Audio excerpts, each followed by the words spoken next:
Thank you all for being here. We'll get started in about 30 seconds.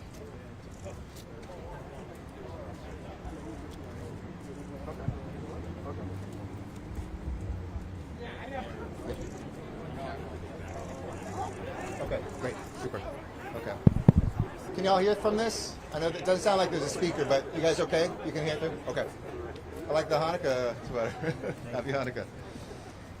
Well, thank you all for being here. And let me start by thanking the men and women of this department and the men and women of this city, our community leaders who have joined us here today.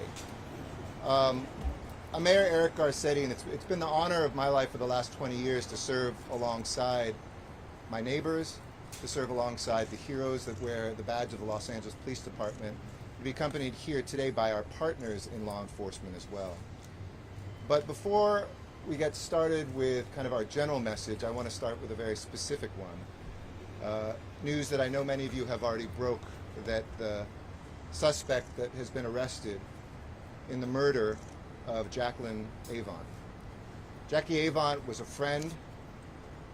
I know we use this term a lot, but truly an angel in this city of angels.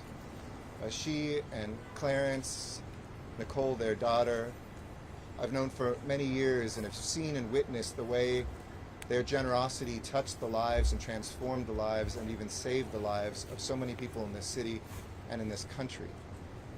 And my thoughts continue to be with the Avant family today. And I also want to thank, even though we know this homicide occurred in our neighboring city in Beverly Hills, we really do have a seamless network, a seamless tapestry between law enforcement across jurisdictions. And I want to commend the officers, the brilliance that they put two and two together from our Hollywood division, which was my home station for so many years as a council member, who helped connect these dots and make this swift arrest. I think the chief will give you some detail. I've been briefed on as well of how that happened, but thank you for LAPD for playing an incredible role in this. We're here more broadly too to have some straightforward messages. One, about crime in general. Two, about the specific crimes that we're seeing of so-called smash and grab robberies that have occurred recently in Los Angeles and across our nation. And three, to give Angelenos a sense of the role that each one of them can play in protecting themselves. Because as always, public safety is a partnership, led by and with the community. I understand how unsettling it can be to pick up the newspaper or to turn on the TV and to hear the descriptions or to watch the videos of incidents that we see both here in Los Angeles and around the country. Whether it's a group of criminals who swoop into a store to commit robbery in the middle of the busy holiday shopping season, whether it's somebody who follows someone home and in their driveway robs them. It's not something we've seen too often. It's such a bold and brazen crime. It kind of cuts to the heart of what we believe a city should be, a safe and welcoming city of belonging.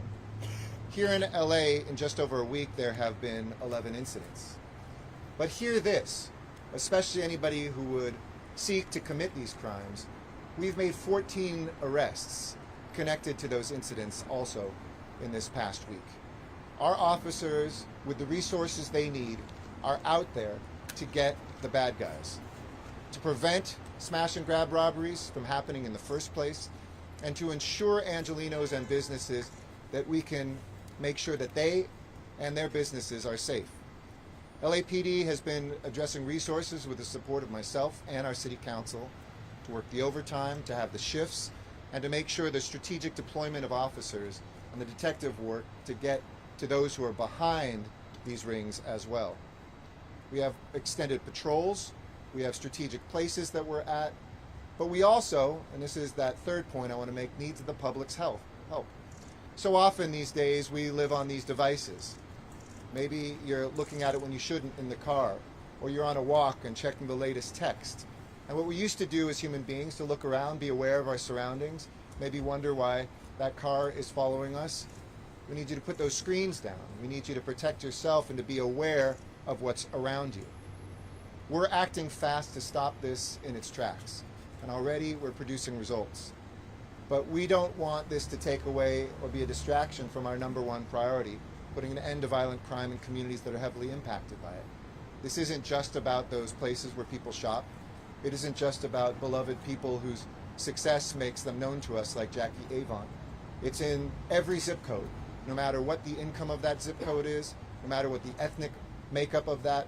We're making arrests all the time. And my message again to the bad guys is we will find you, we will arrest you, and we will prosecute you. I'm so glad to be here today with Chief Moore and with Christy Johnson, our exceptional assistant director in charge of the FBI's Los Angeles field office, who's also offering us help with this, as well as some of Los Angeles' business and community leaders, to reassure Angelenos that there's no cause for alarm, that this is still a 10-year safest decade probably of our lifetimes. I'm always careful when I say that, because it means nothing if you are a member of the Avon family, if you're a member of a family that was attacked today. We never dismiss that. We also don't want it to blow up where everybody thinks that suddenly we're seeing statistics way beyond what the actual numbers are. We want you to support your local businesses, especially after COVID-19. We want you to be out there shopping and know that you can do that safely. We will be out there to make sure that your family is safe, to make sure the places you love to shop are safe, and so that you can enjoy a holiday season that we have all hungered for after 2 years nearly of being at home. So let me turn it over now to Chief Moore. I'll come back to and say a few things in Spanish at the end. Well, maybe I'll just say it briefly. I always say it at the end, but for my friends in the Spanish media too. Buenos días y gracias por acompañarnos en el día de hoy. Estamos aquí para hablar sobre los robos recientes que han ocurrido en Los Ángeles, en nuestra ciudad, y otra ciudad por el país, desde San Francisco hasta Chicago. En estas situaciones, un grupo de delincuentes corren a una tienda para cometer un robo cuando se encuentran llenas. Quiero que todos en la ciudad sepan que usted y su propiedad se encuentran seguros, gracias a este departamento de policía, lo mejor en el país. Usted puede y debe hacer sus compras navideñas como lo haría normalmente, pero sentirse seguro en el centro comercial porque lo están. Su ciudad y su departamento y nuestras parejas en la comunidad están investigando estos robos, y los oficiales están trabajando duro para responder y prevenir estos crímenes.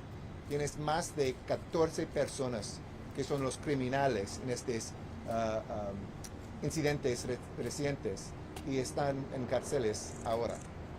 Este es nuestro mensaje. Sé seguro. Es importante para responder a estos incidentes, y tenemos los recursos a proteger sus familias y sus bienes. And with that, let me turn it over to Chief Moore, and we'll hear from a couple other speakers and answer your questions. Thank you. Just on a personal note, Chief Moore, for how quickly you have put those resources out there. Thanks to the City Council, too, for working with me to make sure those resources are in place. And thank you again to the men and women of the department that you represent, who are our true heroes. Chief?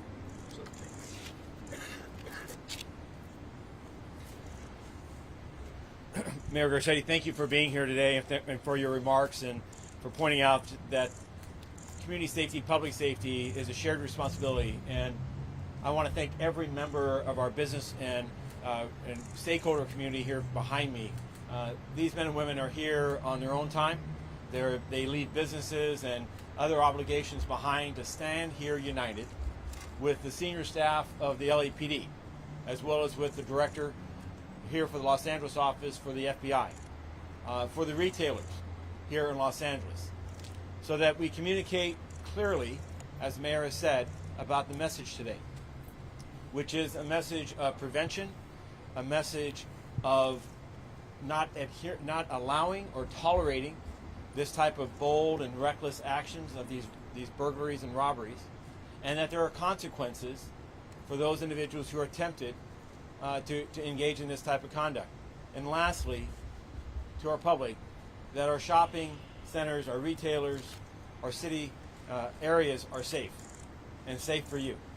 And I know that because just as recently as last night, I was walking areas of this city and enjoyed seeing a vibrant holiday season. A season after a terrible pandemic and still in the midst of it, in which Angelinos are coming out, they're wishing to celebrate a festive time of year, and they see and they recognize our men and women that are standing there to help protect them. So I'm going to give you a bit of a storyline of how this overview of these events have unfolded, just here both locally as well as on a national context, our actions and steps forward, and the results that we've achieved, and then some closing remarks about tips and the path forward. So during early November of this year, there were several news reports of smash and grabs, a flash mob type theft of commercial establishments throughout other parts of the country, cities such as Chicago, New York, and the Bay Area of California. It was not occurring here in Los Angeles. These crimes were characterized with multiple suspects working together in coordinated instances involving destruction of property, assault on store employees, and caravans of vehicles parking very close to high-end retail stores. From November 18th to the 28th, the city of Los Angeles had 11 of those types of crimes, involving similar MOs where groups of suspects working in tandem, they worked to steal from high-end clothing stores, often using weapons and physical force to overwhelm and intimidate store employees and other patrons. The 11 reported instances have resulted in 14 arrests so far, as the mayor indicated.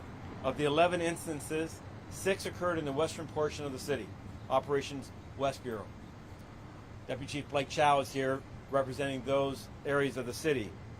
4 occurred in Valley Bureau, San Fernando Valley area. Deputy Chief Alan Hamilton is there, is the Deputy Chief in charge of those resources. And 1 occurred in South Bureau at a CVS store. Deputy Chief Regina Scott is here representing that area of the city. In the breakdown of these crimes, it was 4 robberies, 6 burglaries, and 1 grand theft. Striking in that small number of crimes was the amount of property that was stolen. $338,000 worth of property was stolen in those 11 across the course of those 11 instances, and more than $40,000 worth of property damage. In the 14 arrests that have been made, all the suspects taken into custody are out of custody, either as a result of 1 juvenile or the others as a result of bailing out or no bail, zero bail criteria.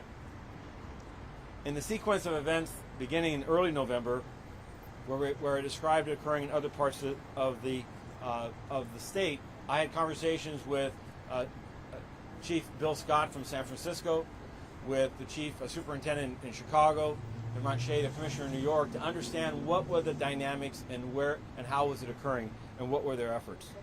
Unfortunately, that landed on our doorstep beginning the 18th of November, when the first incident occurred of a robbery at the Subi clothing store located in Wilshire Division on South La Brea.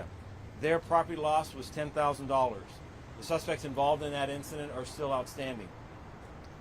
From the period of 19th to the 21st, California experienced a rash of these smash and grab types crimes in cities such as San Francisco, Walnut Creek, and Beverly Hills. You may remember having seen the mobs that were, particularly in the Bay Area, hitting these various stores.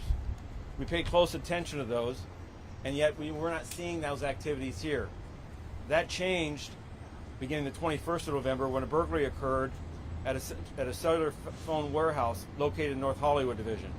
There, the property loss was in excess of $100,000. 2 suspects were arrested in that case. On the 22nd, a grand theft occurred at the Nordstrom's at the Grove. It was a daytime incident where multiple suspects ran into the store, taking clothing and valued in excess of $9,000. Those individuals we're still looking to identify and arrest. On the 22nd, in the evening hours, this occurred in CVS in the 77th Division in the 5800 block of Vermont Avenue. A grab and run robbery occurred with multiple suspects. The value of property taken was in excess of $10,000. We have substantial leads on that case, and I'll not I'll not discuss that further, but I'm confident that we will make arrests in that based on information that we've developed from the on-scene investigation, forensic evidence, as well as the community's assistance. A few hours later, on the 23rd of November, a burglary occurred at the Nordstroms, again at the Grove, in the Wilshire Division. Property loss in that incident, this was a widely broadcasted burglary of a window being smashed by multiple suspects fleeing in a caravan of vehicles, was in excess of $100,000. Officers that were in the area on patrol heard the occurrence and observed vehicles fleeing the location. And in an effort to stop one of the vehicles, a lengthy pursuit ensued that ended in South Los Angeles. There, 3 suspects were arrested and taken into custody. One was a juvenile, 2 others were adults. Inside the vehicle was a number of items that were taken from that Nordstrom's burglary. Now, in response to that incident and upon seeing similar crimes in other cities, including Beverly Hills the night before, and other locations across the state, the department surged its uniform resources. We took added uniform officers that were typically on a day off and asked that they come in and work on strategic locations in the city at high-end retailers as an effort to deter these overnight burglary events. On the 24th of November, a robbery occurred at the Impossible Kick Shoes in Wilshire Division at the Beverly Center. This was a new hit at a different location. $23,000 in property taken. We are searching for those suspects as we are here today. On the 24th, also a robbery occurred at the Nordstroms at the Topanga Division. Property loss there was $24,000. This again was a daytime occurrence. On the 26th, and this resulted in us changing our tactics, what was typically known as Black Friday, a robbery occurred again at the Subi clothing store on South La Brea. Property loss was $15,000. In that incident, a suspect was arrested and a filing is pending on that criminal charge. Later in that day, a burglary occurred at the Wasteland clothing store at Wilshire on Melrose. 3 individuals were arrested in that incident. These were results of having added resources deployed in these high shopping areas as a result of the holiday traffic. The city declared a tactical alert later that evening. That was a direct result of having seen 6 smash and grab type instances in a short period of time in a very small area. Additionally, we saw and heard about a smash and grab robbery that occurred at at a Lakewood Home Depot store, where multiple individuals went into a store, into that Home Depot location, and stole sledgehammers and other items that we believe were purposed to continue this crime spree. On the 27th, a burglary occurred in North Hollywood Division at a Lululemon, and $31,000 was taken. And then that same location was hit the next day, where an additional $14,000 of material and property was taken. I'm happy to report that 5 suspects were arrested and are facing charges for those crimes.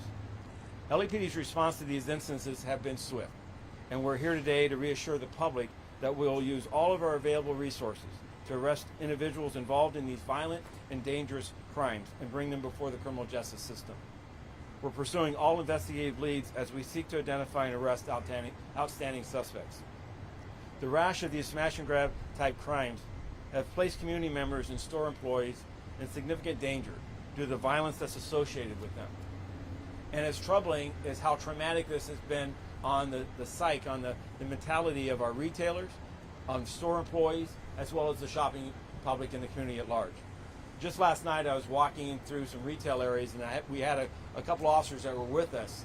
And as we walked by a store, I witnessed a couple of women working behind the counter, and they start ducking down and hiding behind the counter.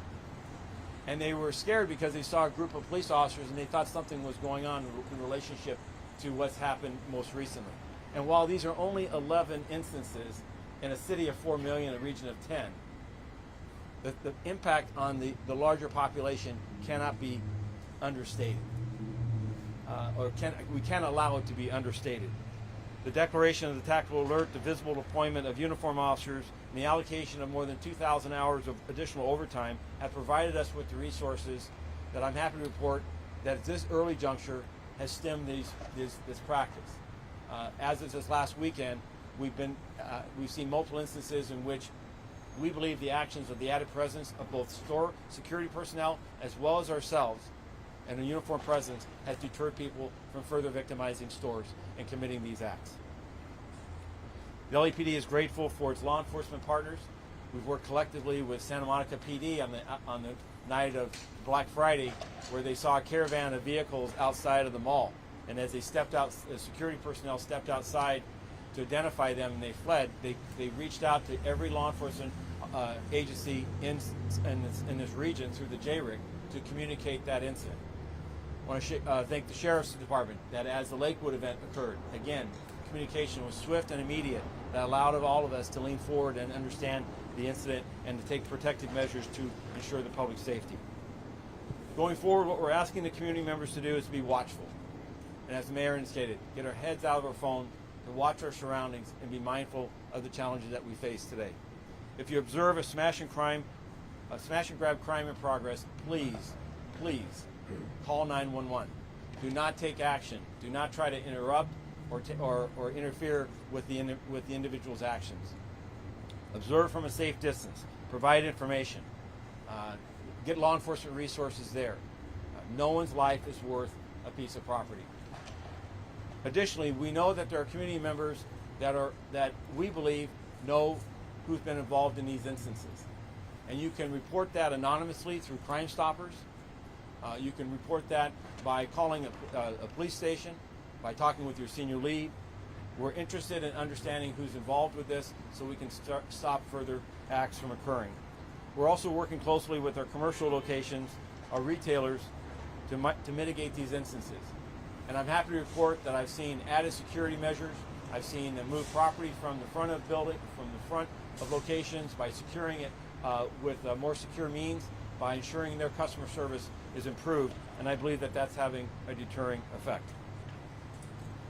In closing, I want to thank again everyone behind me for your collective work together to keep this city safe. Whether it's Mayor Garcetti and our council and other elected officials, it's retail operators, it's business owners, it's community members. We all recognize that this is our Los Angeles, and that we get to define the type of Los Angeles that we're willing to live with, and we want to live in. And I'm proud of the work that's been done here. It is a smaller part, though, of a larger challenge of safety in this city. And this is an example today that will protect every corner to the best of our ability. And I thank you for your attention. At this time, I'd like to introduce Christy Johnson, the Assistant Director in charge of the Los Angeles office of the FBI.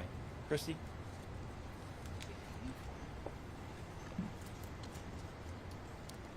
Thank you, Chief, and thank you, Mayor, for your partnership and leadership today on a very important day when we are faced with these challenges of ongoing violent crime in the city. As the Chief mentioned, my name is Christy Johnson. Good afternoon. I'm the Assistant Director in charge of the Los Angeles Field Office of the FBI. The FBI routinely supports our local law enforcement partners, and certainly always when it comes to violent crime and trying to combat this problem. We are certainly here supporting LAPD today and in the weeks in the past, and certainly going forward, to make sure that these so-called smash and grab robberies that are occurring in this area are curtailed. Businesses should not be afraid to operate in a way that is safe for the public. They should not be afraid to have their employees come to work every day and provide a service to the public. No one should be afraid to go shopping. This disturbing trend cannot continue, and we will do everything in our power to support these investigations and to restore safety for businesses, the employees, and the consumers. We have had success in prosecuting these types of crimes on the federal level in the past, here in Southern California and throughout the country. We will pursue federal charges if appropriate in these matters. We do want to hear, as the Chief mentioned, from the public. We need everybody in this fight with us. We are offering reward money for information that leads to arrests in these cases. So we do encourage you to contact the numbers that the Chief mentioned. I will reiterate, 1-877-ASK-LAPD. I do thank you for your time and attention, and wish everybody a safe time going forward at this very critical time when the leadership and the partnerships are most critical. Thank you. I would now like to introduce Banyan Hutter, the Director of Security at the Grove. Perfect. I know, it's perfect timing. Good afternoon, everyone. I'm Banyan Hutter. I'm the Senior Vice President of Security for Caruso. We're proud to be here today alongside our partners in law enforcement, unified in our commitment to public safety. As you've heard, our close partnership with LAPD, along with existing security measures that were already in place, led to the arrest of several suspects after the incident at the Grove, along with the recovery of stolen merchandise the other night. We take incidents like this very seriously. In addition to working closely with these officers, we have increased our security measures across our portfolio as further deterrents. These measures combined with environmental design, custom barriers, state-of-the-art technology, and training conducted with our partners to ensure we know how to respond and react to these types of incidents. These measures act only as a powerful mitigation tools, but also support the identification and apprehension of these criminals, as which you saw from this previous incident.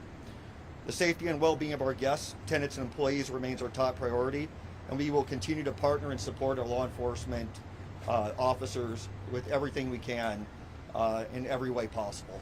I appreciate your time. Thank you. With that, happy to answer questions. So let's talk about the merchandise. We're talking a lot of money here. Is this being resold somewhere else? Do we know anything about this? So we do believe it's being resold, that it's being marketed, if you will, to unscrupulous buyers. The number of arrests that we've made in a number of those instances, the tags are still on the items. So the individuals that are stealing these are taking them in bulk and then taking them, we believe, to swap meets and to vendors that are willing to buy the merchandise at a discount and then sell it back in a gray market scenario. So what we ask the buying public also is not to feed that, not to be that individual that adds to these type of crimes. The chain of responsibility extends all the way, just as it does with counterfeit merchandise, to the buyer who's willing to pay a discounted rate to get a deal, but recognize that that deal is coming at a cost. It could be a human life. The incident of a robbery that occurred at the Nordstroms in the San Fernando Valley in one of these instances is a perfect example. There, a security guard inside the store attempted to stop the individuals and was attacked by multiple suspects, including one with a bear spray. There's nothing that bear spray repeated instances against him. There's nothing to stop that incident from escalating to giving that man a heart attack or some other medical condition, and he'd be lost. Whoever would buy those purses that were stolen, then at a discount, has a responsibility for that person's injury.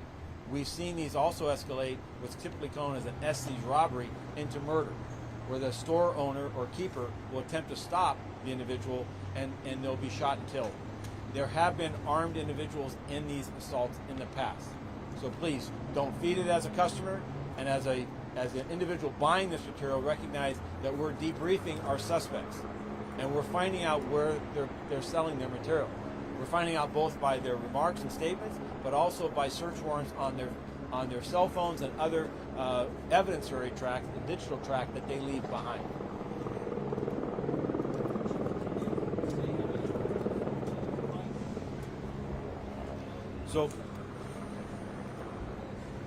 So behind us, you'll see there's a list of these 11 instances, and it details the suspects involved, those that arrests have been made, and those that have not.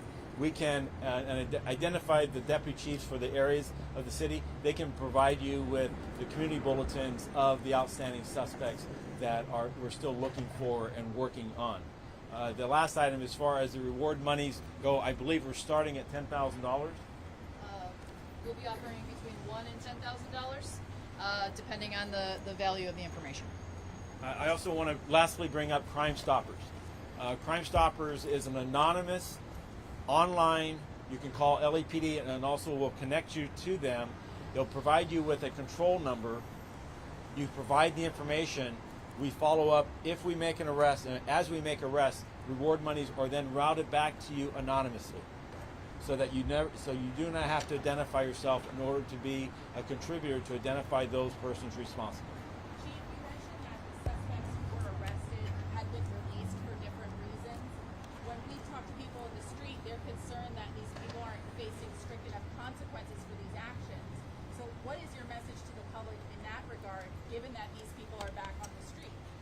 So we are concerned, and I think the entire criminal justice system, as it moves through this pandemic, we have to continue to evolve. Zero bail as a provision of safety measures for COVID established that you could be arrested for a crime such as burglary, serious felony, a person coming into your home or business during hours of darkness or otherwise, and that's a zero bail, meaning that we book and process, identify you, and then your arraignment date is 3 to 4 months from now. Historically, that there has been an underlying standard bail, but in an effort to downsize the risk of COVID to those that are in custody, the court system installed this zero bail system as a means of safeguard. But as we evolve through this, there's elements of the criminal elements that are recognizing that condition and are capitalizing on it. Remember, the vast majority of crime is committed by relatively few people. And when the few people are constantly gaming the system to understand its weaknesses. And while we always look to rehabilitate and bring people back into society in a successful manner, there are others that looked upon to prey upon society. And the system needs to protect all of communities from those individuals. And I think that today we bring some attention to this to say that the Nordstrom's event, where the window smash occurred and the caravan of cars fled, and a lengthy and dangerous pursuit terminated, and the recovery of 3 arrests, the suspects included 2 adults with criminal histories, and a zero bail poses challenges when their next court appearance is in March. Please. Let me just say it more explicitly too. We need the help of our criminal justice system, of our judges, of our jailers. There are people who need to be behind bars, and they need to be there. How many times does the same person have to steal a car 3, 4, 5 times after being released before we realize we have opened up a lot of the city because we're in a better place with COVID? We should be able to also open up our jails, and we should be able to have judges that put people behind those bars as well. What conversations have you had with the district attorney? I haven't spoken specific to district attorney. Part of it's the district attorney, but much of it is coming from the judicial system itself, not the prosecutors.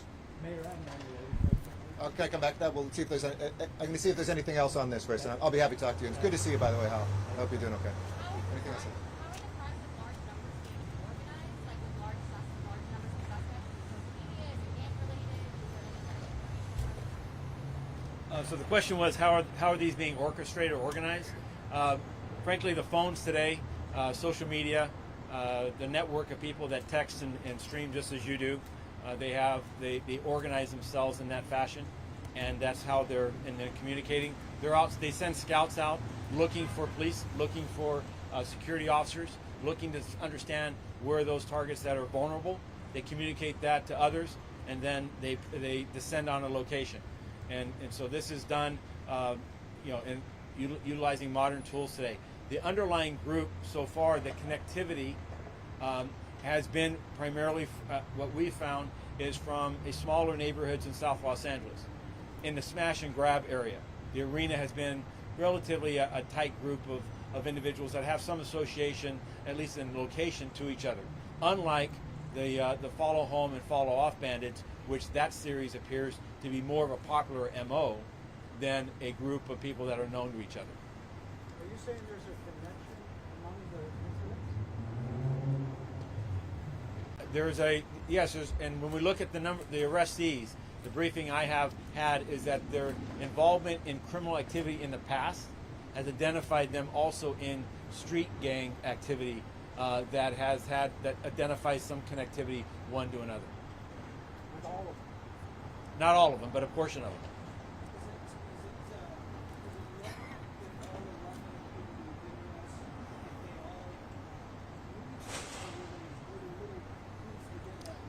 No, I'm not saying that this is a gang or a group that all were part of the same membership. What I'm saying is that they came from the same neighborhoods. To this point, now we still have outstanding suspects. We have individuals we haven't identified, that we haven't captured. So that it could expand as it did in other parts of the country. That it was just seen as an opportunity, and opportunists came and were drawn to these locations, and they really had no network amongst each other. That's what. So this is still an evolving understanding of the makeup of these individuals. But we want to draw attention to the fact that regardless of anyone who's tempted to get into this work, whether you know someone or not, is that the consequences will be severe, and that they are lasting. They're lasting in regards to your future, because these are serious charges. And our intention is, and to the point of meeting with DA Gascon, I have tomorrow morning I meet with them on just as we do regularly. And I know in prior conversations with this DA that his support of holding chronic offenders accountable is there. And we will look to the filing decisions that I'm sure will demonstrate that as well. And so that changes within the penalty, how does that message get across? Because it seems like they can commit these felonies and there aren't consequences. Well, yeah, this is an emerging area. So let me say that, let's not make light of the fact that they are still going to face criminal prosecution and charges. And there may be, and I do think that there's a challenge with people who may not worry about things that are 3 or 4 months from now because their very existence is at a much cruder fashion. So there's a value of keeping them from the community because they haven't been deterred from committing further acts. The bigger problem we have is the sense that they give others that there's not that consequence. And that's one of the purposes of today, is to demonstrate that there are consequences and that there will be lasting consequences upon individuals. And please do not get tempted into a mob or idea of a crowdsourcing where this becomes a popular MO because they feel like it's profitable, it has low risks, that they're going to be able to do this without being captured or found. That quite the contrary. So that I just want to leave at that. But again, we as the mayor indicated, we all look to an evolving criminal justice system, as it has for decades. And in the current safeguards for COVID, though we're challenging, it needs to change. We track every 2 weeks arrests in the city for zero bail, and what happens with people being rearrested. Auto theft is up for the first time. This is no secret. I've said this frequently. Auto theft is up in this city for the first time in 2020 after a decade of decreases. It's up this year again. Our arrests are up more than 30%. And you ask why? It's because auto theft, in my view, it's because auto theft is a zero bail offense. Now, we've asked for enhancements, which can be done, and we've seen courts then, at arraignment, again, make it a zero bail. We know people are stealing GMCs, Yukons, easily late model Hondas that can be overcome relatively simple. The people stealing them are the chronic offenders. And so that's where the criminal justice system needs to make those adjustments. And it will. But in the interim, people should not look at those weaknesses as long-lasting or embedded in cement. I do believe that they'll respond to this evolving challenge for public safety. Describing major incidents with many people are individual incidents of shoplifting, one person, is that up as well? In some portions of the city, a shoplift that escalates into a robbery by force or fear has increased, and where those areas, the areas in which it's increasing are those areas that we have seen individuals that are experiencing homelessness, that have seen a lack of resources or alternatives, and have resorted to these type of what escalates into a robbery, and that's where we're working again with our merchants to understand for retailers how to change that. Lastly, organized theft is a growing issue, and I'm happy to say that I'm also seeing retailers changing their the means in which they shelve and merchandise their properties, so to deter those that would wish to come and steal items of expensive value, machinery and so forth, only to resell on the gray market. Chief Mayor, you guys both mentioned consequences and you're warning to the criminals. What is your level of confidence in this Attorney Gascon? I understand you both are supposed to be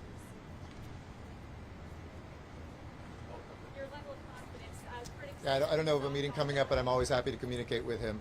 Look, it is, I don't think, the responsibility of any one prosecutor, any one police officer, or any one judge. It is our collective responsibilities to make sure that we do two things. One is that we have a system where there are consequences, and two, that we don't just warehouse people forever without any rehabilitation. For me personally, that's where I live, in between that. There shouldn't be crimes that don't have consequences, but at the same time, for us to put people away for 20, 30 years on our dime without any rehabilitation is also stupid as well.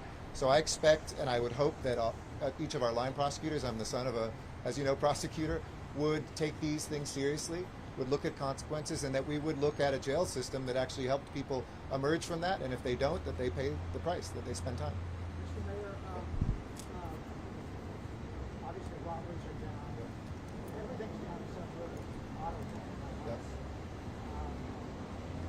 Is that wrong? It's violent crime's up about 3.5% right now. Sorry, overall Part 1 crime is up about 3.5%. And as you guys mentioned, this is a relatively small number of crimes. Yep. Are you sort of more concerned about the psyche of the city and sort of that, Great question. The actual number is Yep. the picture.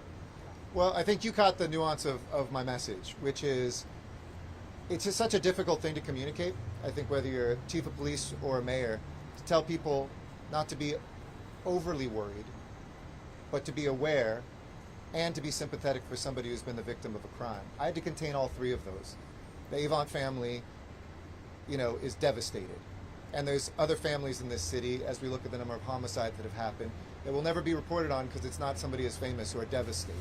So I never in any way downplay that. At the same time, sometimes you watch the coverage and you'd think that we have suddenly nothing but chaos on our streets. And the men and women of this department are doing an amazing job, as are a lot of other community protectors, to keep crime down below what we might expect the rise to be. Homicides, yes, you're right. We've seen this across the country. Here in Los Angeles, where basically, remember it was almost double the rate earlier this year, and thanks to these police officers, about half of the increase. Now it's still an increase, but more about 14% instead of the 30+% I think that we're at. So that's headed in the right direction, but that's a phenomenon, something. Obviously, people being indoors, being cooped up, shots fired, and homicides are up. But yes, part of the worry is don't play into this more than it is. Know that we have people out there. Live your life. Don't let those, who would sow fear make you more scared than you should be. So it is both messages, absolutely. I could ask a flip of it. So, 18 months ago, city leaders decided to reduce hiring in LAPD. And where we're at right now is this week-ish is, you're projecting the greatest number of homicides since about 2008, I think, for the year. You have a 50% increase, I think, in shooting victims over 2 years. You got this stuff going on. And, when you reduce that spending, you lost hundreds of officers, probably 600 officers. I guess I'm wondering, was that decision a mistake? No, I think that if you look around the country, you see departments that didn't lose a single person who are facing the same statistics. I think it's been, unfortunately, too sloppy of a connection that doesn't bear out in the statistics. Where people have actually added officers, you see larger increase in homicides in some of those places. I've always said don't fixate just on the number of people in the force, fixate on the number of people we can deploy. This is a tough time. People are out because of COVID. We may lose some more people because of the vaccine, but it's one or the other, right? If we don't get vaccinated, we lose people because they're out sick. Hopefully folks vaccinated, and I want to thank the chief because we're nearly at 80%. So also contrary to the narrative we might hear, that means 4 out of 5 of the men and women of this police department are vaccinated now. We need to make sure this department had no bigger cut than any other department. We're working hard to increase as we got new resources, the resources here. And as I said in my State of the City, if you're looking to defund the police, this is the wrong mayor. We're adding resources. I'm unapologetic about that. But during the pandemic, we had to reduce for every single department. And this department was not hit harder than any other department in the city. I don't believe it. Sure. What do you think is a mistake? Going from 10,000 to about 9,700. Well, as the I deal with moving forward. What the city faced 18 months ago was a 95% reduction in services and in revenue. How it was going to fund itself, and we all have heard the realignment and finding alternatives. And there's no one in law enforcement that doesn't want that. So now people want to look for a blame. They want to look for a scapegoat, and I'm not in that conversation. The conversation I'm in is I'm thankful for a commission that just approved a budget proposal for next year that builds on the increases that this mayor and our city council built this year. We're adding 250 additional positions back in our sworn positions this current year, hiring more officers, 740 officers this year. We've not hired that many officers in more than a decade. And the proposal for next year is to add and restore an additional 100 sworn personnel plus additional civilians. So we're back into a growth of this organization, and so that it is available, has time and energy to build trust. It's not just chasing crime. As we talk about this, it's about building trusting relationships, time for officers to have engagements with the public that are meaningful and that have a purpose that shows that we can be relied upon to ensure the safety of communities as we share all this together. So what I'd like to do is unless there's any other... And Hal, I'll come talk to you separately here. And I think I'll there's come talk someone to that's you going in to a talk second. it differently. Yeah. Okay, so, well, I'm going to let these folks go. If there's nothing else on the crime stuff, I'll come talk to you, Hal, and anybody else who wants to talk to me about stuff, okay? Thank you all for being here. Thank you again to members of the public, and thank you to the department for their great work. Appreciate it. Have a good evening. Absolutely. Yeah,